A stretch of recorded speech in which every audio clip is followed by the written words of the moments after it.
So yun, good day, hello mga idol, welcome back to my channel. So meron tayo ditong Hyundai or Hyundai na 21 inches. So ang gagawin natin dito is magpapalit tayo ng buong board. So bago tayo magpalit ng buong board, magkikwento muna tayo. Kasi mayroon dyan sa mga comment section na feeling magaling bakit ka magpapalit ng board, kaya naman siya i-repair. So actually na-repair ko na siya mga idol para wala na masabi yung iba. Yan. Na-repair ko na siya pero sasabihin natin dahilan bakit tayo magpapalit ng board. Bale, ang sira na lang pala na to, CRT socket, kasi sa unang bukas ay blurred to. Ayan o. Pero after 30 minutes ay, alam naman yan ng customer na blurred to sa unang bukas. Tapos alam niya nga maliit lang picture na to hanggang dito lang. So napabuka na natin, kaso ang problema na lang is yung CRT socket tapos service mode kasi kulang pa ng bukas sa ilalim. I-service mode pa natin to para maisagad yung itim. Yan. So actually meron yan, no? Ayan, no? Pindutin ko yung menu. O yan, nababasa siya, no? Tapos ito, iisod lang natin yan sa gitna. So sakto naman yung lapad niya, tinesting ko na rin siya sa antena.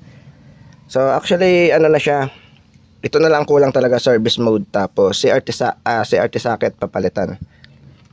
Ayun na lang problema niya. Kaya tayo magpapalit ng board.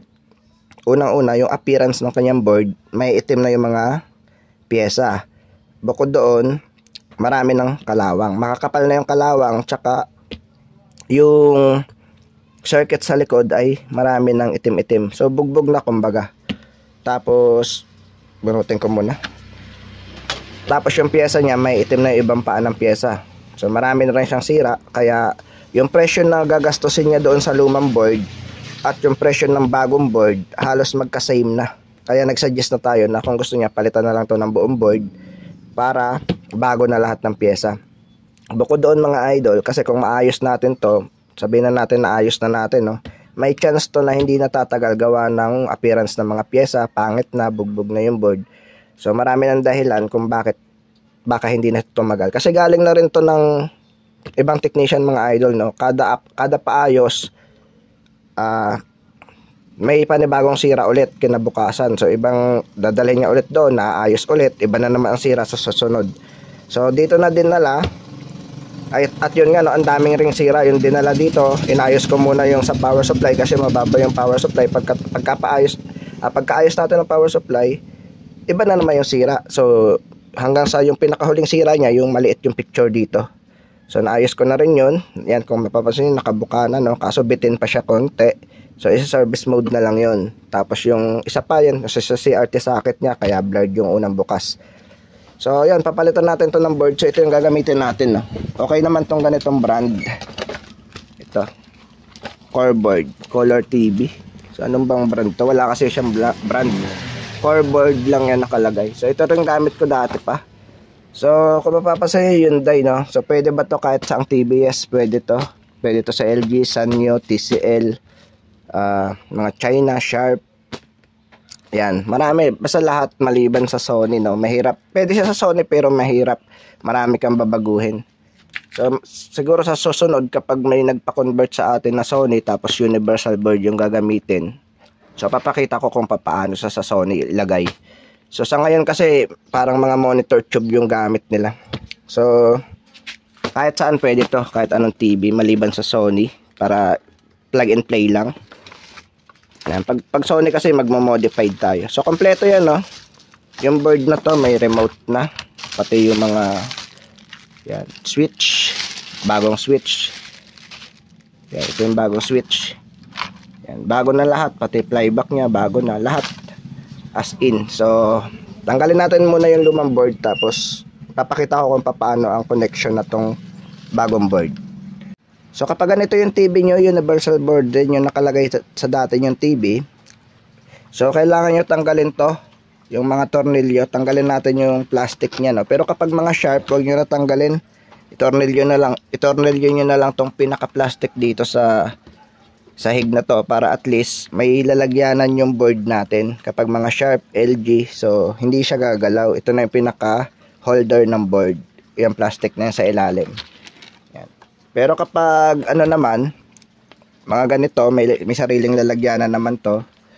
So kailangan natin tanggalin para maipasok natin yung board dito, pati doon sa kabila. Ayan, sakto yan dahil universal board din yung nakakabit dito dati.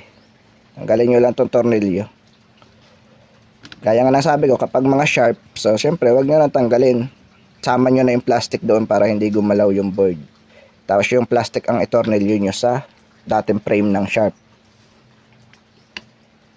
So sa mga sharp, iba yung mga socket nun. So may kasama na rin may mga kasama na tong socket kung sakaling iba yung socket nyo. So ito hindi ko napapalitan to ng socket kasi universal din yung nakalagay dito. Yan, parehas sila. So pero kapag mga sharp, siyempre iba yung saksakan ng mga speaker. So ito, kailangan nyo to. Yan. Para sa speaker. Then meron din dito sa mga ano, sa mga yoke. Ayan o.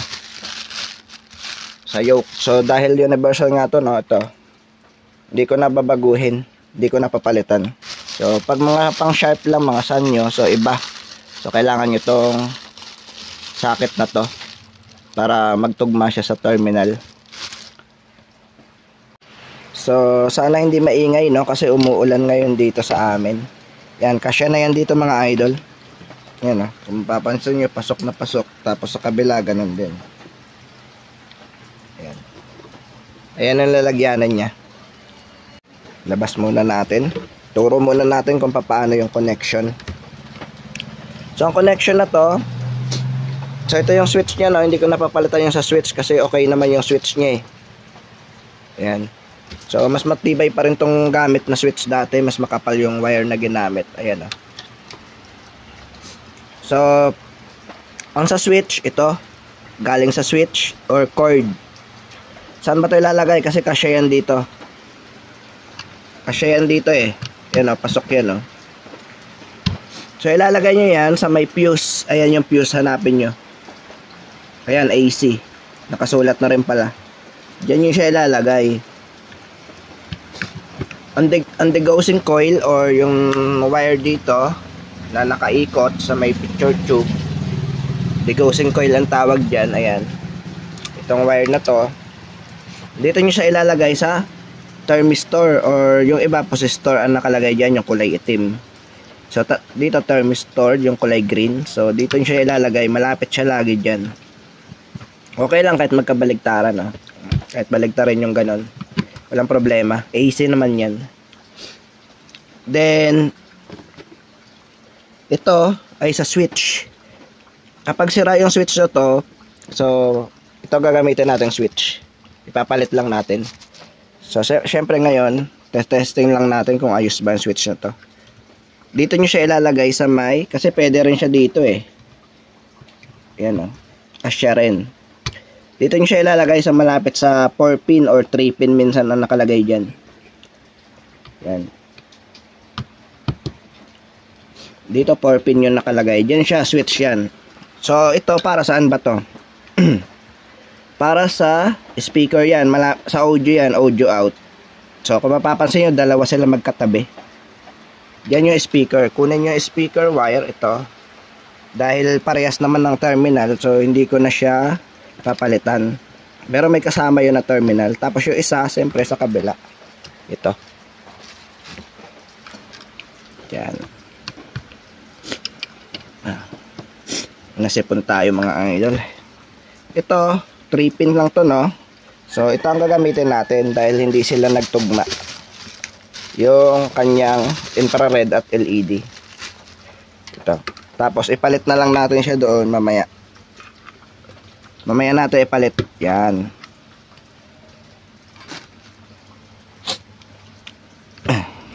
So yung ano naman, so wala tayo ditong ano sa gilid. So ito yon. Wala siyang kasama yung sa gilid. O baka naiwan. So hanapin ko na lang mamaya.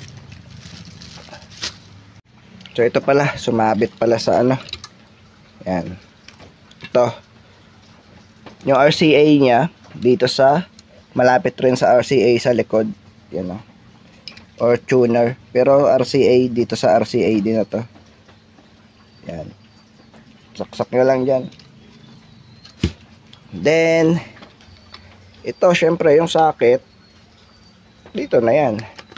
wag na wag nyong kakalimutan yung ground ng mainboard nyo. Ito. So, saan ba ito nakalagay? Siyempre sa may CRT socket. Konektado na yan lahat sa may mainboard. Hirap. Ayan.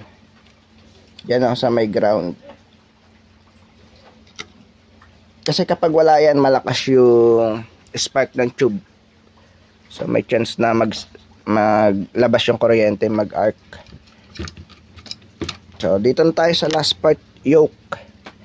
So, ito, dito yan. So, dalawa yan eh. Hindi naman yung kakasya dito sa kabila.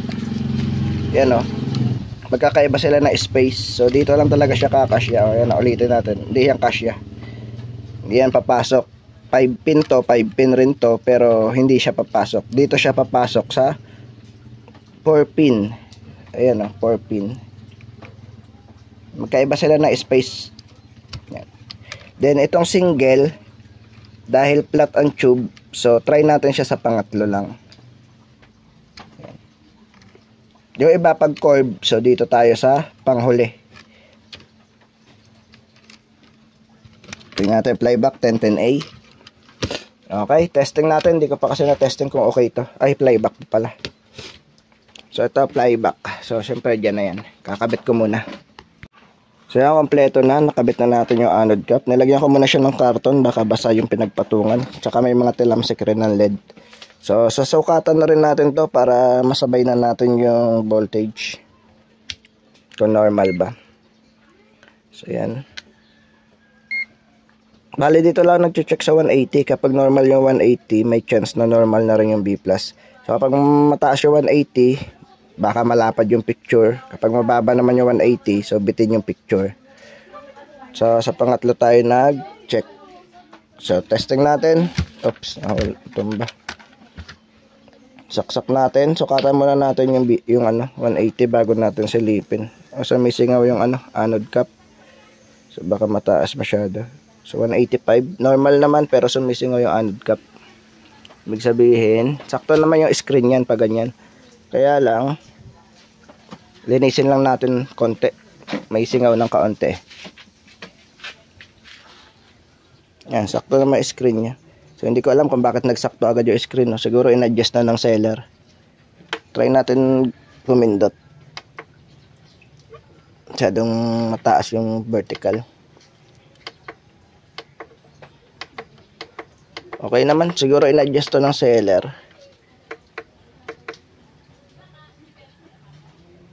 Yan okay naman hindi naman siya malapad.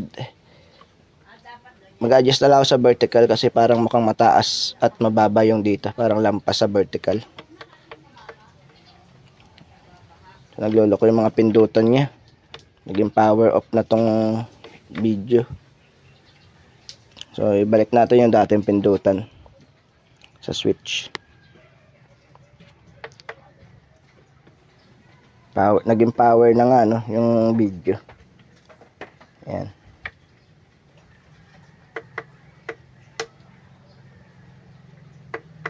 Okay naman siya. Mukhang in-adjust na to ng ng seller ng board. Kasi sakto agad So, papakita ko sana kung paano i-adjust na rin. Check natin yung B+, kung ilan. So, nang tester natin. Dito na tayo mag-check sa may resistor. Ayun, yung dalawang resistor na yan. So, dito natin tingin sa may board. Hindi ko lang alam kung natututukan ko siya kasi pag sa camera ako tumingin, baka magkaroon ng short circuit. So, 108 yung B+. Okay naman. Yan. So, try natin siya sa pang-5, para makita nyo rin kung okay din siya sa pang-5. Kapag okay, pwede naman. Kata natin siya kung ilan yung kanyang 180 sa pang-5. So, mas tumaas 188. Yan. So, dito lang tayo talaga sa pangatlo. Mabilis init ang etch out niyan So, try natin sa pangalawa.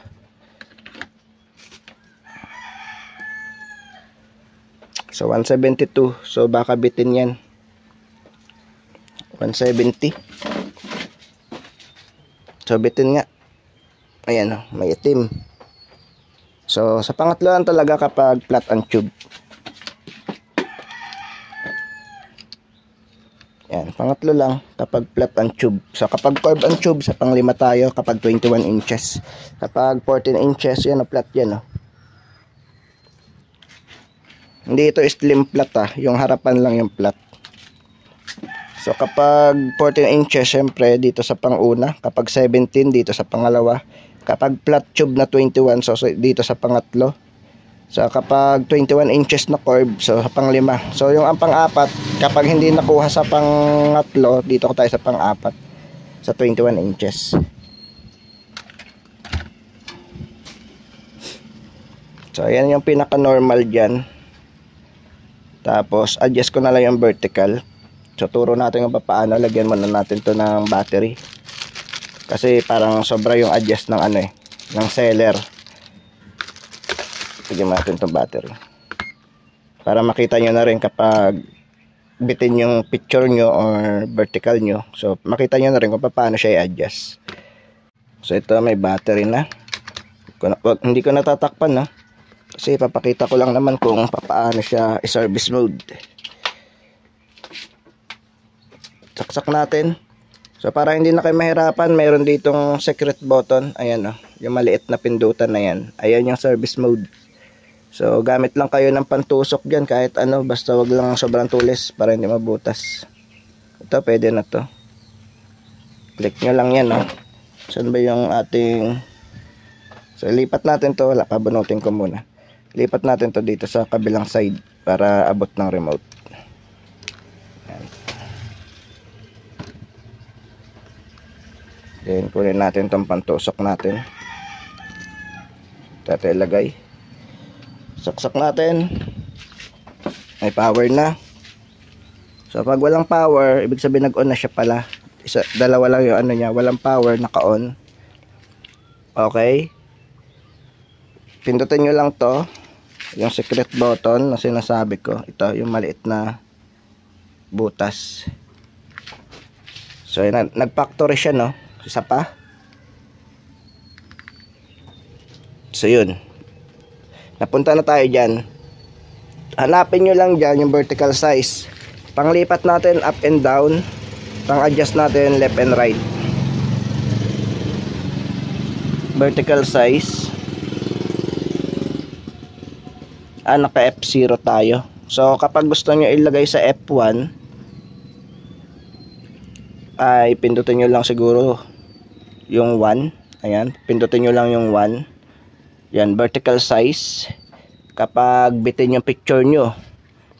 So ito mukhang sakto naman. So try natin babaan para makita natin kung sakto na ba yung picture.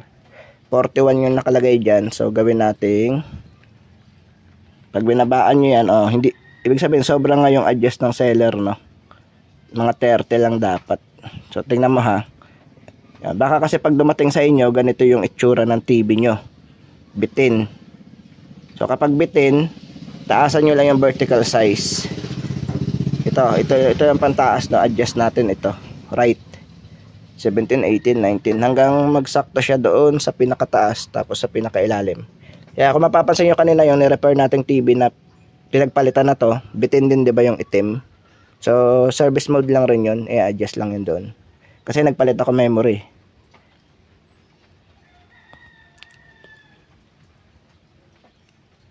Yan, isa pa para sobrahan natin konti. Yan, mga 31 So okay na yan mga idol, kasi kanina 41, sobra-sobra yung taas ng tao, baka lampas na yung ulo nun sa screen. So, yan, okay na yan, or gawin natin 32 para hindi gaanong lalabas yung itim dito sa taas. Para ma-exit natin, so ito rin ang pipindutin natin, yung bilog na maliit. Okay na yan, wala na tayo ibang gagalawin, vertical size lang. So saan yung pantusok? Itong blue na wire. Ang kasya lang dito wag matulis kasi masisira yung pinaka Pindutin na natin Yan, napunta tayo dyan, isa pa. Yung nag-out na siya. Okay na yan kapag ganyan. Try natin, mas okay siya, 'di ba? Kanina sobrang taas na hanggang dito kanina yan Okay na rin yung ibig sabihin in-adjust na nga to ng seller. So kapag blurred ang dumating sa inyo, kasi hindi naman siguro lahat ng seller ay ina-adjust na yung service mode at playback. Kapag dumating sa inyo ay blurred, adjust nyo lang tong playback na sa taas. Baka kasi dumating sa inyo madilim, o kunyari walang picture dumating sa inyo, nakasagad kasi yung ibang ganyan, nakasagad yan, walang picture yan. Pero kapag inikot nyo yan unti-unti, so kita ba ang video, makikita nyo yung picture dyan, lalabas yan. Tapos hanapin nyo lang yung pinakamalinaw na part. Wag lang yung magkakaroon siya ng retrace line.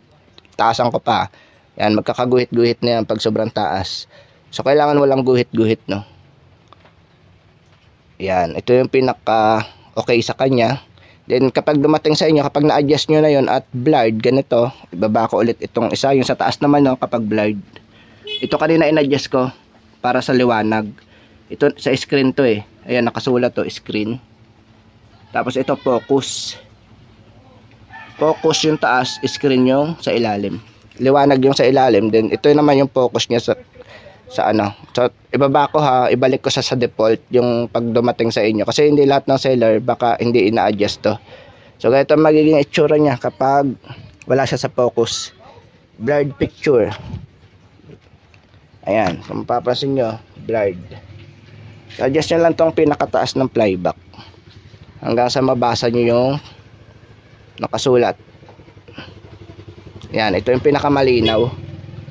So kapag mababa kasi blurred, pag sobrang taas blurred rin. So adjust ko sa mga bandang gitna. So ito yung pinakamalinaw na part. Yan, ayun yung nababasa.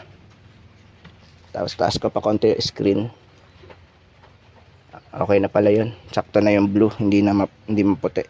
So sa picture, ay sa camera ko mukhang maputi yung kulay, no, pero sa personal blue ang kulay niya.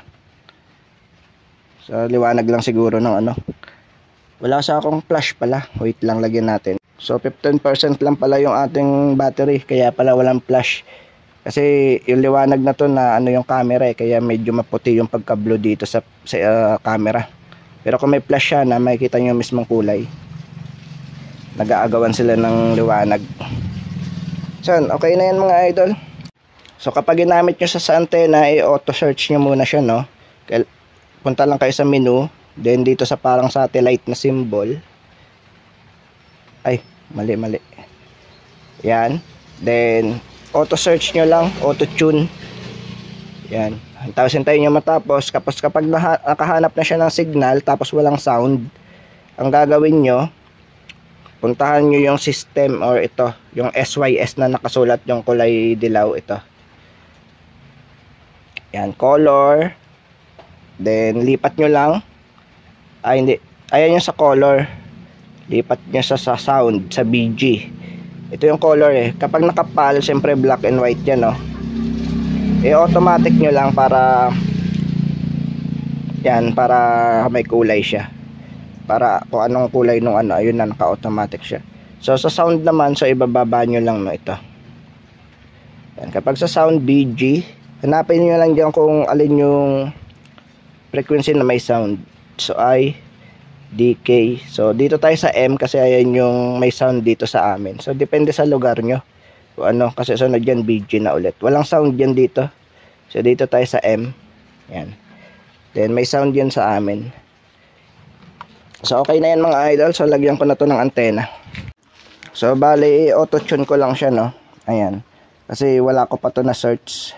Then play nyo lang. Ay play, i-auto tune nyo lang. So malabo lang antena ko. So matagal to matapos, kaya kakat ko na yung video. So yan, tatlo na yung nahanap niya yung channel. So tatlo lang talaga channel dito, no, pero nandiyan pa lang siya. So wala pa siya 100%. Matagal talaga to. So pag ganyan, tatlo lang channel sa amin, pwede ko na yun i-stop. Ito, arrow left, yung pipindutin lang. Ito. Yan. Hindi yan dahilan para saktan mo siya. Tapos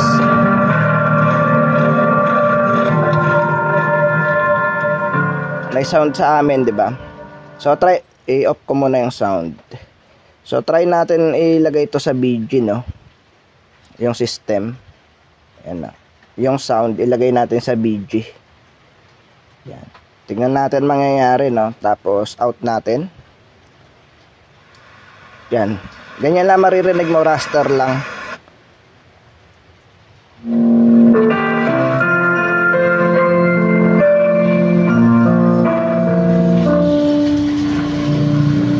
Yung M, lagay natin sa BG. Yan. BG na ulit. Raster lang. Lipat ulit natin siya sa isa.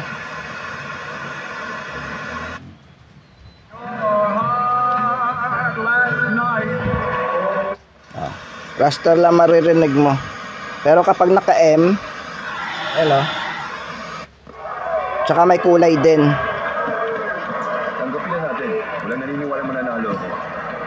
Pero wala akong Okay na mga idol. hindi ko nakakita si Muhammad Ali na nakatayo sa harapan ko. So bale ito yung itsura niya mga idol. I-mute ko muna, no. Yan, naka-mute lang. So okay naman, malinaw naman. Baan ko lang konti yung brightness, yung screen. Ayan. Kasi kanina tuwing lilipat ako may guhit-guhit ng kaunti. Yung kulay black, yan, no. Ayan, black na talaga yung kulay. Okay na, wala na siyang guhit-guhit. Black na talaga. Ngayon, di ba may sound siya? Try natin palitan yung M ng BG, no? Tingnan nyo yung mangyayari kapag naka-BG yun. Walang sound yan, parang raster lang yung naririnig nyo. Ito, pindutin natin system. Yung M, palitan natin ng BG. Yan. Tapos nag black and white yung kulay. Ganyan lang maririnig nyo. So, balik natin siya sa M. Ayan. Kaya, ayan yung gawin nyo kapag walang sound. Kapag walang sound yung picture, yung screen. Okay na. Pwede na ito isara mga idol.